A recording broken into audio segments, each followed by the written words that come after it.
Ang susunod na programa ay rated PG. Patnubay at gabay ng magulang ay kailangan sa mga batang manonood.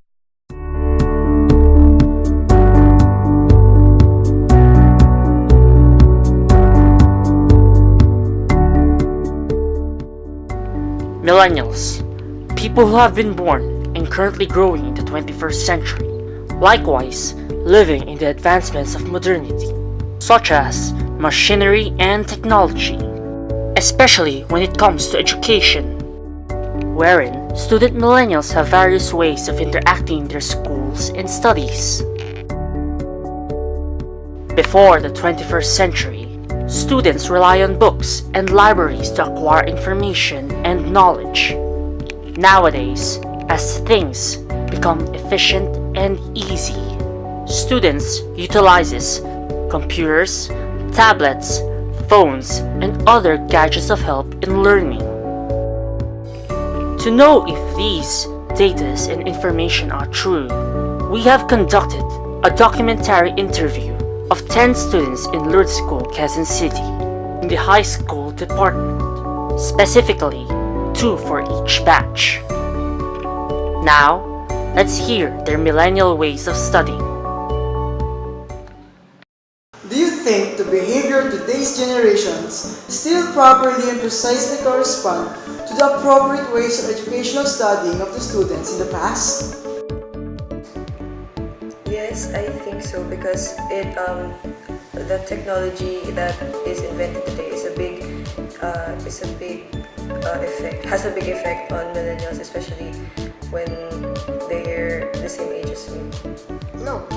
For me, students or the generation before us, we're always studying. We're not using technology like we do, like cell phones, gadgets, etc.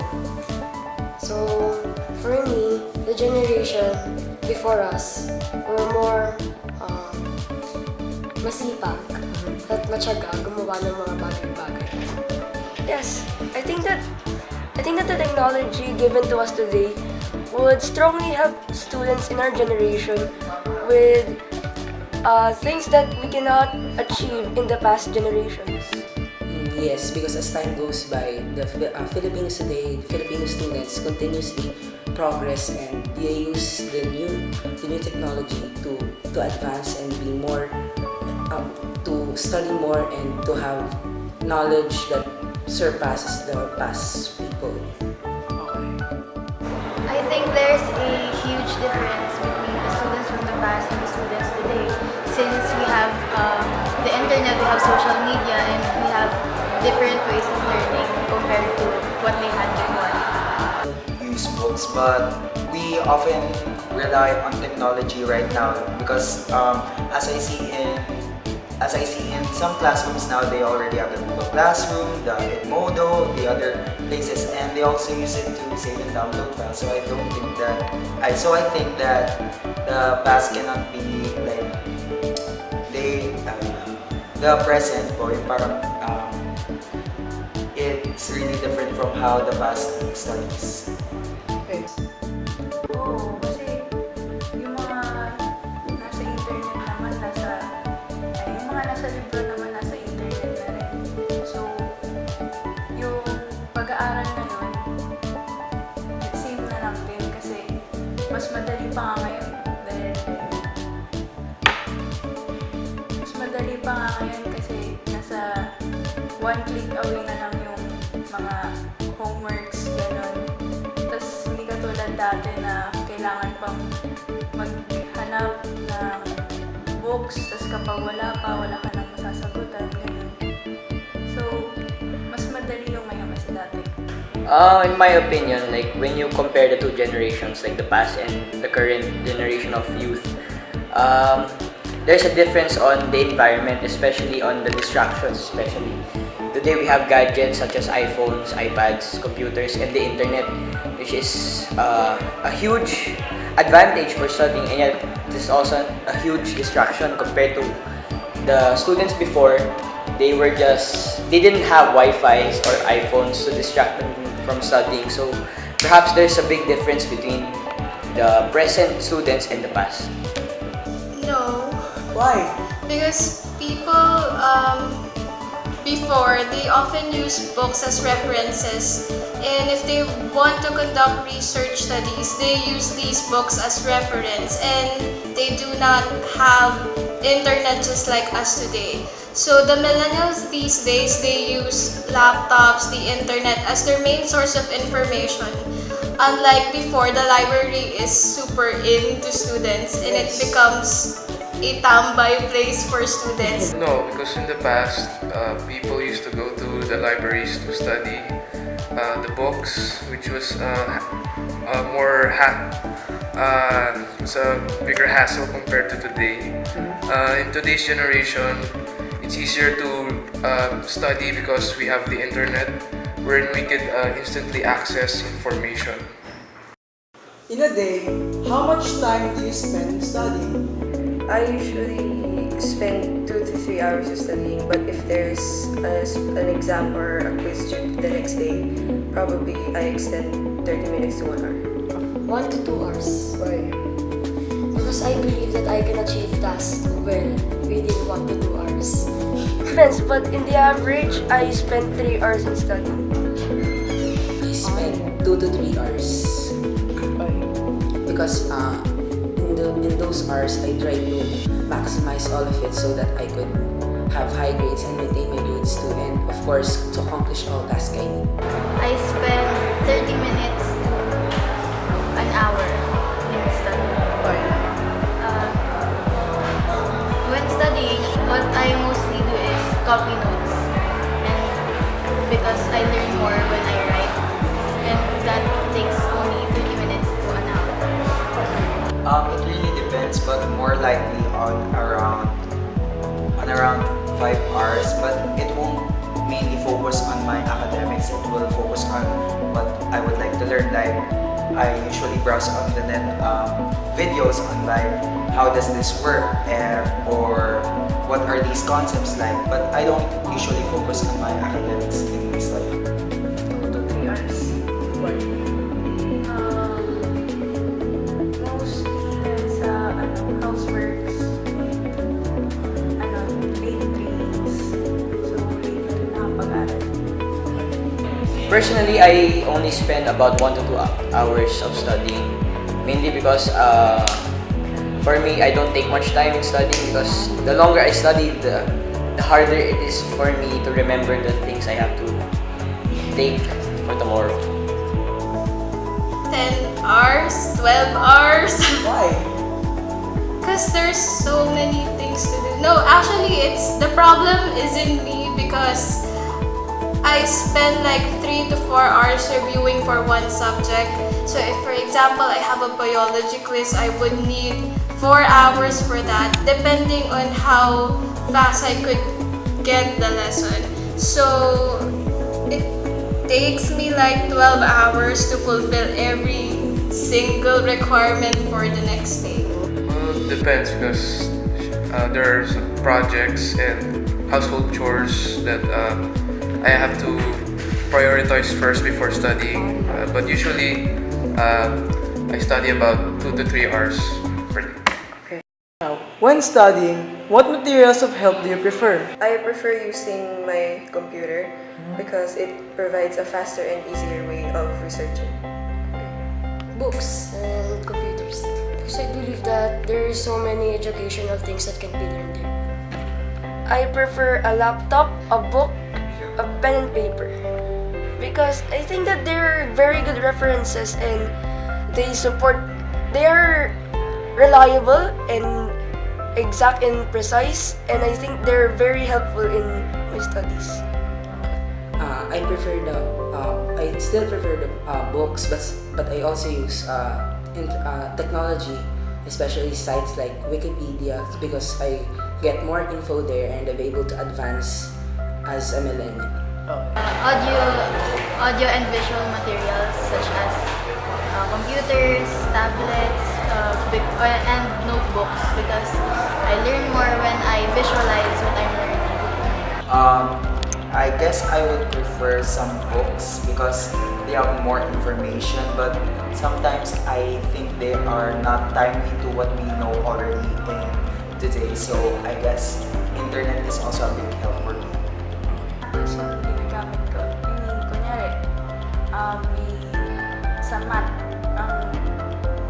ang ginagamit kong pang-aral yung examples, tsaka yung notes ko.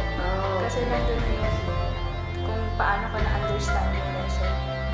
When I study, I often use a yellow pad paper. I rewrite all the facts that I need to remember, and it helps me memorize better the things that I have to study.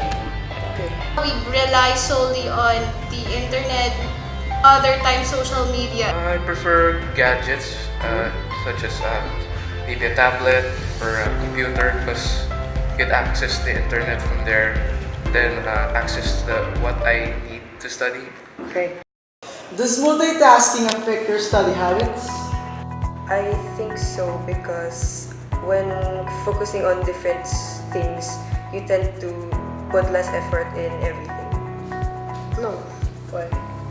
because I prefer to do multitasking because for me, I finish more tasks better than in multitasking way. Okay. Yes, negatively because it distracts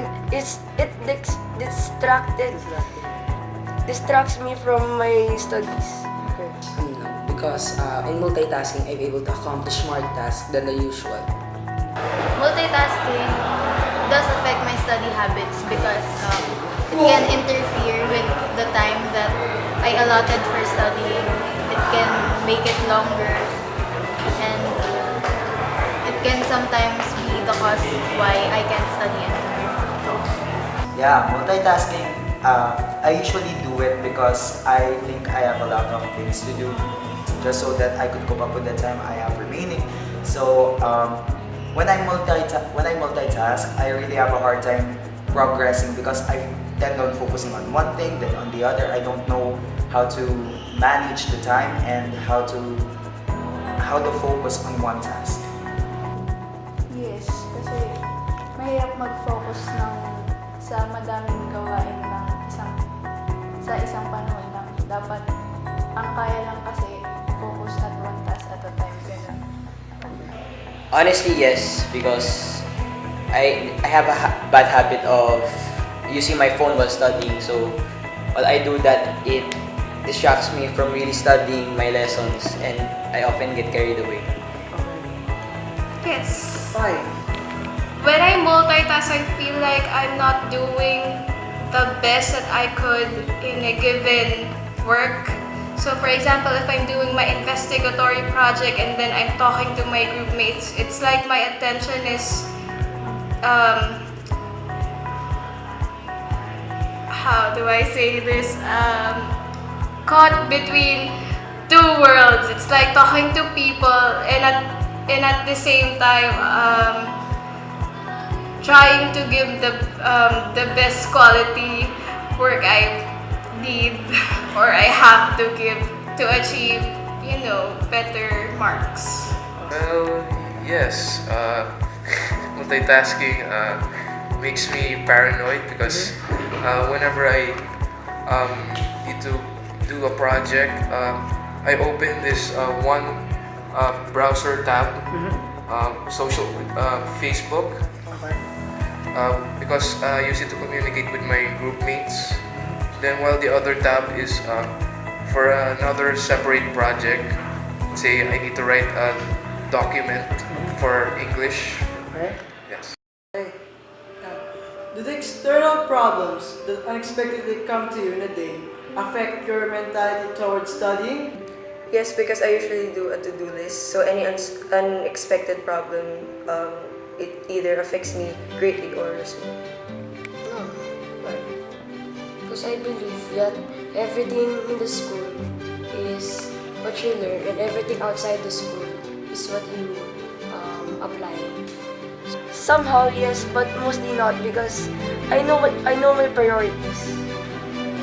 No, because I believe that when I'm studying, I always put myself into that work and I always focus on that because in focusing, I could get more knowledge that I need. They do because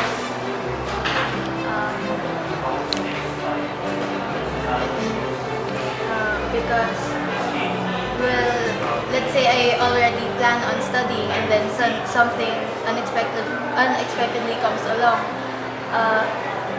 It takes away my time, it takes away my attention, and I'd have to cram because of them. Yes, like I'd say more on peer pressure because my family always encourages me to study more and so that I could have a good future. But I think because of peer pressure, like I want to go with my friends because I rarely go outside because I'm always studying like that, and like having my leisure time. Those are the problems that affect my study. Dapat kasi hiwalay ang studies sa personal life para mas madali makapag-focus. Yes, it does affect me greatly, especially like what I said, my phones, the Wi-Fi at home, and the fact that you came home late and you are very tired, so it affects your studying habits really. Yes, when my parents fight, well, that causes my mood to go over or causes me to become agitated or stressed for the day, and because of that, it affects the way I cooperate with my group mates and my patience in doing research activities. So, I have no external problems. Oh. Yeah. We have also interviewed 2 educators of the high school department. It is necessary to know their point of view about the study habits of the student millennials, especially through their Lurdician students they are handling. How do you educationally view millennials nowadays? For me, millennials are students, group of people who are more distracted with a lot of technologically advanced gadgets. These people are so distracted with so much of this technology advance that they cannot focus on the essentials.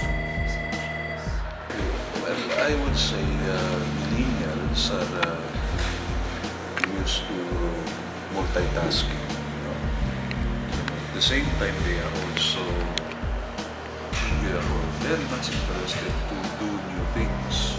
Okay, so basically, yun na nakikita ko sa kanila. Apply na nakikita ko sa kanila.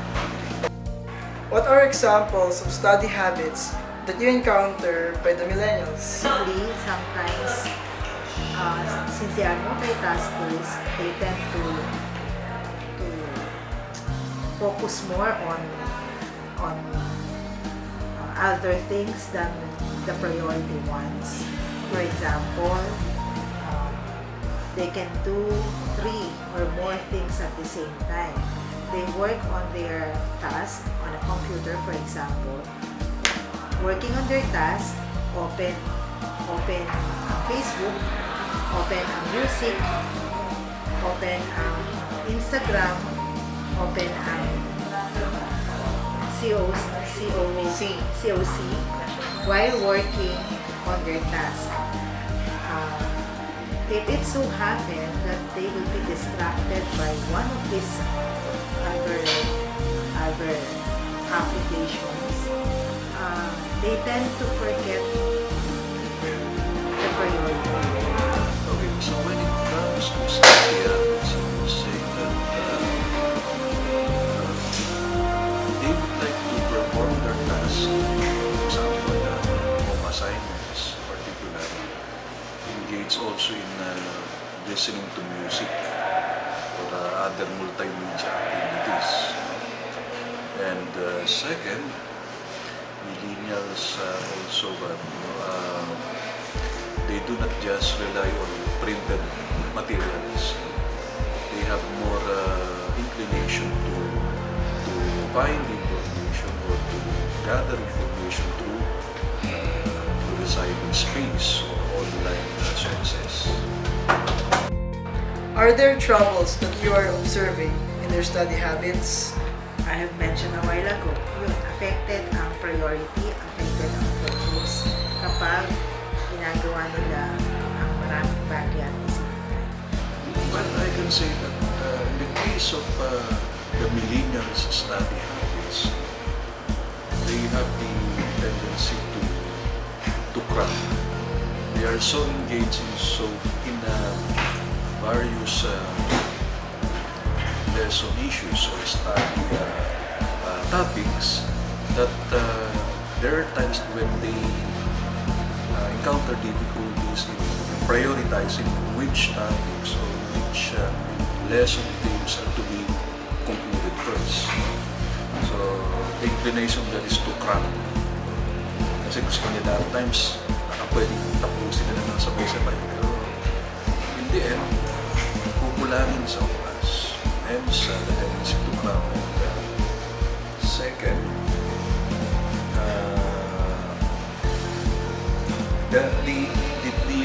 the inclination also to complete their assignment according to the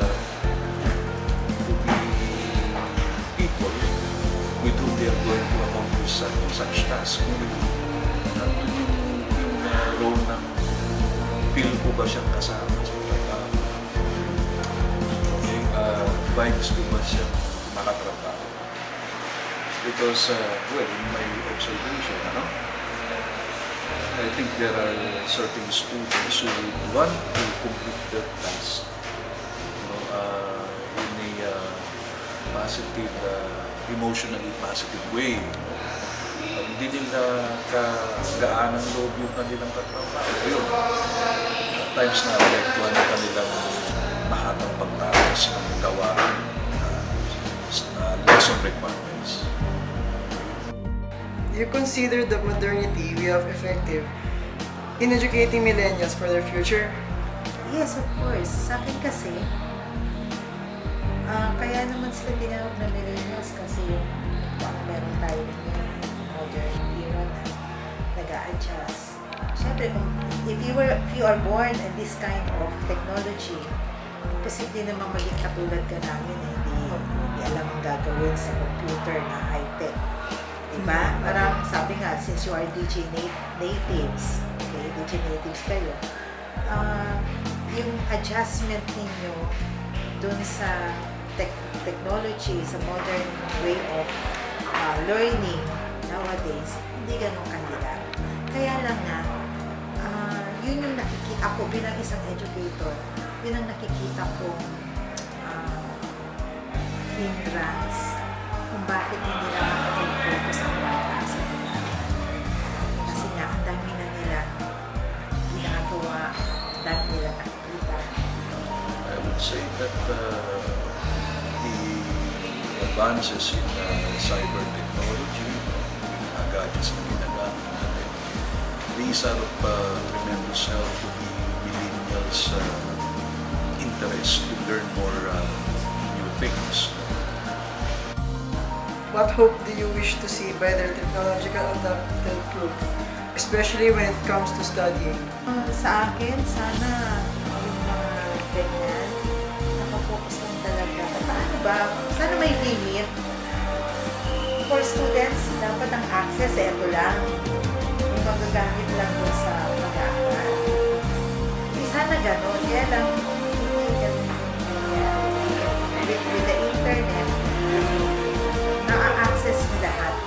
Kahit hindi dapat. Okay?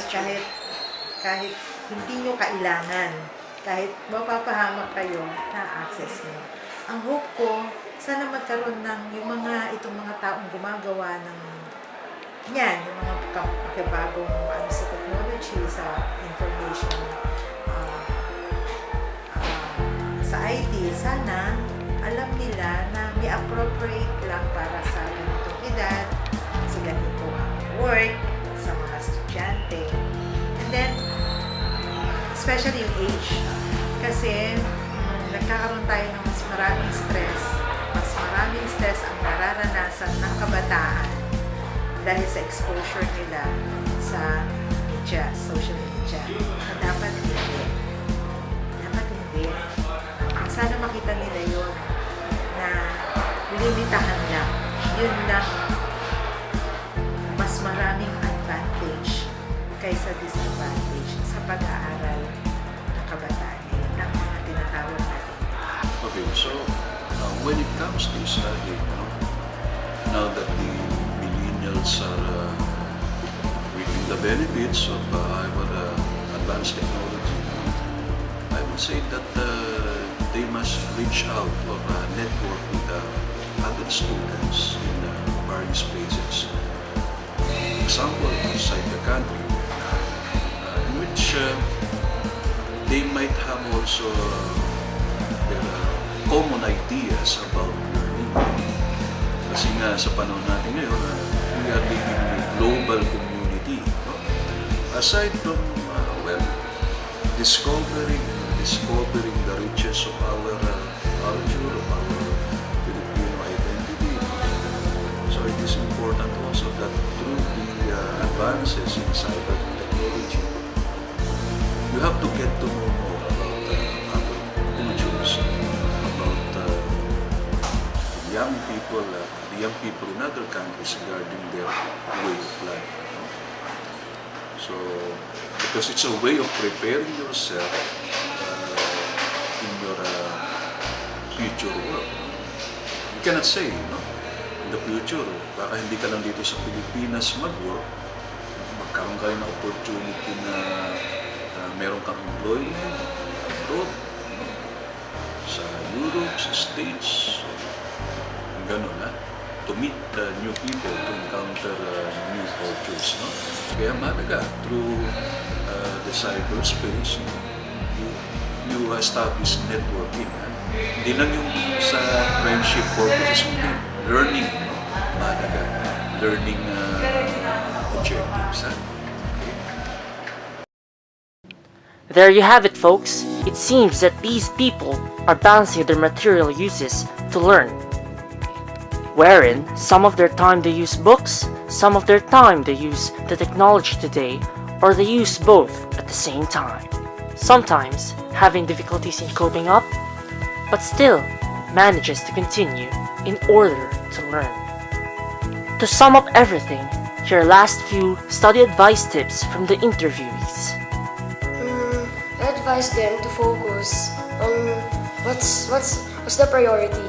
Because whenever they prioritize the things that are not supposed to be prioritized, they get to be mahirapan sila sa mga gawain. Kaya yun ang naging dahilan kung bakit di sila masyado nag-excel. At naniniwala ko na mas maganda pa rin yung mga libro kaysa sa mga technology na ginagamit nila ngayon. I think everything is important. Always put first things first. Because in that way you can focus more on the things that are important and you need to finish, and instead of just going straight to your laptop, cell phone, or any other gadgets. Put first things first. So for my fellow millennials, it's all about time management. We should choose our priorities, set our priorities, and of course know our goals, because with this goal we can stay focused and we know what to do and what we want. To the students out there, I would like to tell you that you should always value your health first, because it also affects your studies, and manage your time properly. To my fellow millennials, I could just say 3 things. Learn how to manage your time first, because that's where I had a lot of problems with in studying. Learn how to use effectively the technology that we already have. And lastly, have fun, because without having fun, you won't get to absorb the information that you get, and you'll feel much more bored and you won't enjoy studying. I tell you, studying is a good thing, just as long as you enjoy it. I can advise my fellow millennials to maximize all the things that we have today, such as computers and gadgets and the internet. They make studying much more simpler than it was before. Personally, I advise all of you guys to manage your time wisely and control yourselves from using your gadgets, because especially today, we cannot help but use our phones. We cannot help but chat online or be active on Twitter or Facebook. You really have to differentiate the two of them, studying and your leisure time. You have to manage it wisely if you want to be a better student and to be a better millennial. So that's it. Ma-advise ko lang, kailangan ng time management. Dapat alam nyo kung kailan kailangan gawin yung isang bagay para hindi na magkahol. Tapos, dapat iwala yung personal life sa studies kasi magiging distraction lang. Well, as much as possible, avoid procrastination because you'll have a hard time coping up with all of your projects if you cram all of it in one day. So yeah, avoid cramming. So the best way to study, guys, is to number one, not multitask, because when you do things at the same time, it's like you're not giving your all to a certain project. The best way to think and focus on what you're doing is to try doing things one at a time. And second, always prioritize your academic requirements other than social media or leisure time, since it would help you in the future or in your career if you're used to doing tedious works from high school, or you're trained to do it, so that in college you would be not a slacker, but it would be easy for you to get past through the grade levels or to the years. What I would say is that, well, you appreciate deeply your current age when it comes to advances in technology. What is essential is that you must also remember to appreciate always, no, the so-called lessons from the old school. When we say lessons, no, yung mga paraan or the varied ways also of learning through the conventional or traditional ways, no? Because I believe you must have a fusion or hybrid of approaches in learning, no? Para maging holistic o balance ang iyong pag-aaral. Okay? So while you relish having these gadgets, being connected with other people in the Philippines or abroad through the internet, huwag pa rin natin kalimutan yung sabihin natin yung naging traditional training na pinagdaanan din ng ating mga magulang, ng ating mga grandparents, kasi when you have the fusion of these practices, ayun, you become well-rounded persons. Okay, old school, new school, magandang magkaroon ng combination para you have a balanced way of learning. Okay? My dear millennials, especially our traditional millennials, the only thing that I can tell you guys is to prioritize, to be more critical, and use your decision-making skills. So, to all millennials out there, it is up to you then on how you'll study in this era. This is Joaquim D. De La Fuente, signing off.